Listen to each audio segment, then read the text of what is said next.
guys, this is my recording for my first lab activity for semifinals. So, ang gagawin ko lang naman ay ko-convert ko yung Python program ko last time and ibibase ko siya sa if-else statements. And ito-try natin i-compare yung time nila sa pag-run kung sinong mas mabilis. So, ito yung aking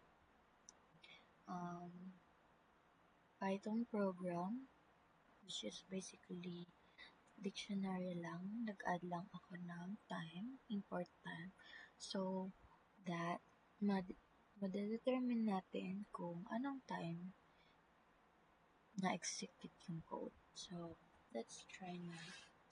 So, gagamitin ko is binary. So, try na natin i-run to.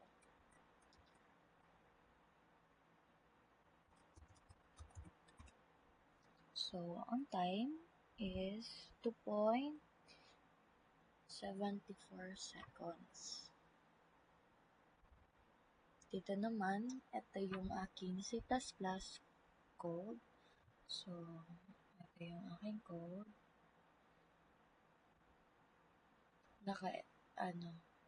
If-else statements sila. So, try natin siyang i-run. Ito naman ay 2.33 seconds. So, sinong mas mabilis? Yung C++.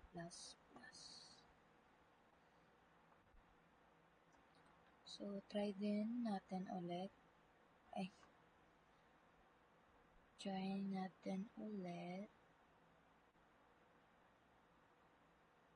mag-run. Pero this time is yung maling code naman. So, ang ira-run ko is yung name ko, which is Mauras.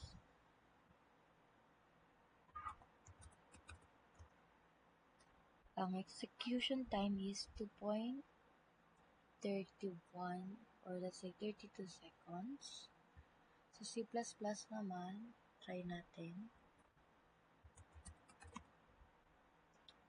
Siya ay 1.46 seconds. So, mas mabilis talagang mag-run ng program sa C++. Yun lang guys. Bye!